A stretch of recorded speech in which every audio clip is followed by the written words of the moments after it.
Hi,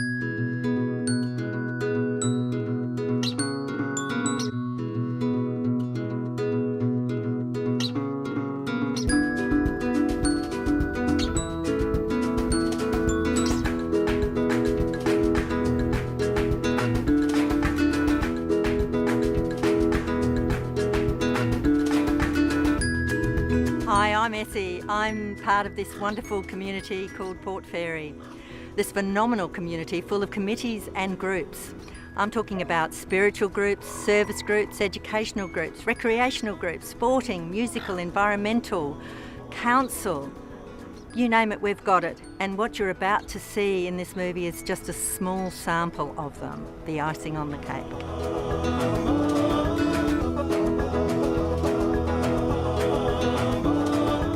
It's always good to go for a ride. Even if you go on your own, you just go your own pace. You're always a better bike rider when you're on your own, because you can beat anybody. Hi, I'm Marg, and you'd have to be insane to be riding on a day like today, really. And I'm Lou, and I've been riding for 50 years, and getting slower every year. I can't help it. And I'm Franco, and I haven't been riding for 50 years, but I'm trying to ride for 50 years. Oh yeah, I really like bike riding. I think it's a good sport. No, not the leader of the pack, the slowest group in the pack. He's more like our guru, I think. He's our guru. And he's not going slow, let me tell you. Port Fairy has always had this thing called Port Fairy time. You know, time in Port Fairy, just kind of whenever, Always really. a bit slower. Yes. We've got to go. We're running late. Well, we ride every morning before work, so we ride at 6 o'clock in the morning, and we ride about 30 k's, and everyone chuffs off to work. On Sundays, we have a longer ride, so we ride for a couple of hours, and that's a social ride that gets a bit serious at different times. And there's a really strong racing community that races on Saturdays. We get a lot of Melbourne people who are also part of the group, even though they don't actually live here. But there's a great tradition in Port Fairy, set up by a guy called Graham Woodrup, the late Graham Woodrup. So Graham was instrumental in setting up a charity fund ride to raise money for local hospitals. And it's become a statewide event. It's raised millions of dollars for country hospitals all over Victoria and New South Wales. And he really got everybody on a bike in Port Fairy. I think you never lose that feeling of just being a big kid and sort of going wee down a hill and just enjoying anything where you get a free ride and a roll, and it's just a lovely sensation, and you never get too old to just enjoy that. You're free as a breeze, I'd say. That's what it's like to be bike riding. You have got no worries. You just go out there and you have a bad day, you can just forget that, just go for a ride.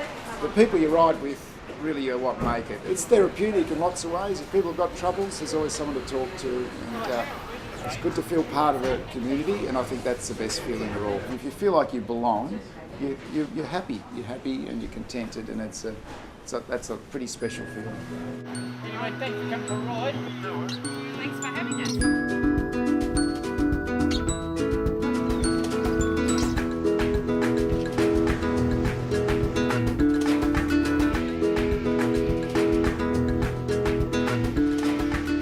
I'm Wendy, and I belong to Port Fairy Book Club, as do the ladies sitting beside me. I joined some 32 years ago when I was a new primary teacher here in Port Fairy, and I think because Port Fairy was possibly a pretty rough place back then, that I thought I'd get a little bit of intellectual stimulation by joining book club. Jan had been in book club before me. Jan had been in for 37 years. You've been in 34. 34 years. Laurie has been in for 31 years, and Mary's just a baby, only 19 years. I work as a midwife at the local hospital, and just one of the women there, Carolyn, was working there, and it was just like a social contact. She took me along, and I remember it really well because it was really welcoming, and I was pregnant and new to the town, and it was a really hot night, and everybody was just sort of really relaxed and chatty. It was good. It was a good start to coming to Port Fairy.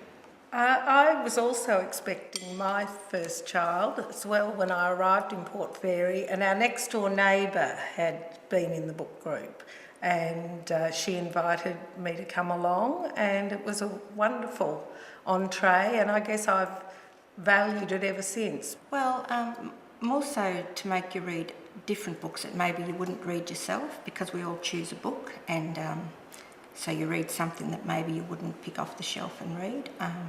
But it's not demanding that you finish it. If you don't get it finished, you don't get strapped or anything. But it's just a great community, and we all get together and have a drink or two as well. I love discussing books with people. Sometimes if we have book club and it's not a long discussion or an interesting discussion, that sort of frustrates me a little bit. And I always say I'm in book club to, apart from the social side of it, to really get stuck into a book. This woman, Jacinta Halloran, she's a friend of one of our members, so we did a Skype. Was it called a Skype? With her, and that was really good. The Skype didn't work initially, but it was actually interesting to hear the author's perspective. And the other one we did, Paul Berman, a local writer, he lives in Port Fairy, and he actually came to Jenny's house last year, and we were able to do his book. Some of the voting around new members has, over the years, has entailed discussion on whether we'd have men, and it's been fairly generally agreed that we'd prefer to leave it just as the ladies. We used to do where if somebody dropped out, we'd almost have this kind of, is somebody else allowed to be in? And we'd sort of almost censor them. But we're a bit better now, so we're a bit more lax and any old person in really. But it works well. That you don't want too many so that you can actually discuss the book, but you sort of 15 is probably as good a cut-off point. While the books are the focus, we've sort of seen babies born and weddings and funerals obviously as well. Nevertheless, it's a place where we all network and just enjoy seeing each other, and these women are part of our lives because of the book group.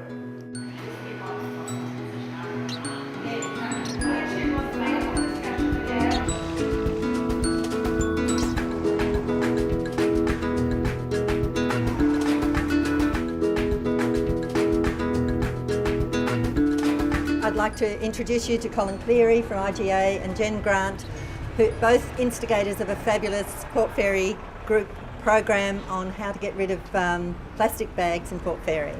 The notion of the group came about really with S. Warmouth and myself just having a talk and a chat. I think we must have seen something environmentally savvy on the television, and I said to us, and she said to me, we could easily do this. I was first approached by Genevieve. It was a program based so that the schools could produce the hemp bags that we sold in the supermarket. We sold them for $5 each. All the profit went to the 2 primary schools in town, and that allowed us to cut out the plastic bags that we had been using, which I thought was a great idea, and with the help of the people that donated the money to get the hemp bags rolling, it was a great initiative for the town.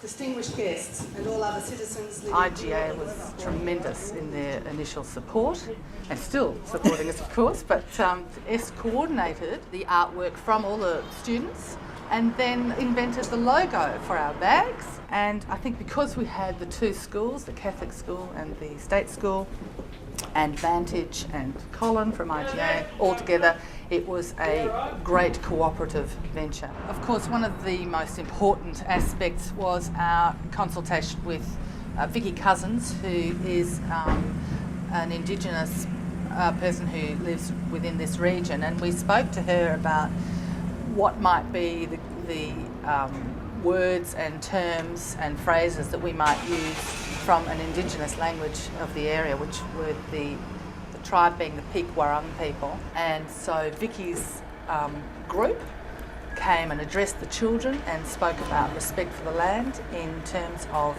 their language and their history and their presence.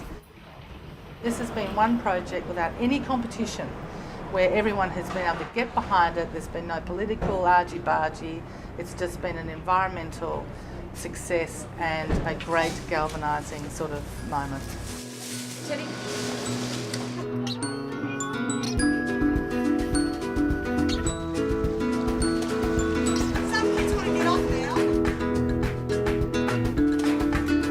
I hope you've enjoyed meeting some of the people in Port Fairy and their group activities. And you know, we're in heaven here and we know it.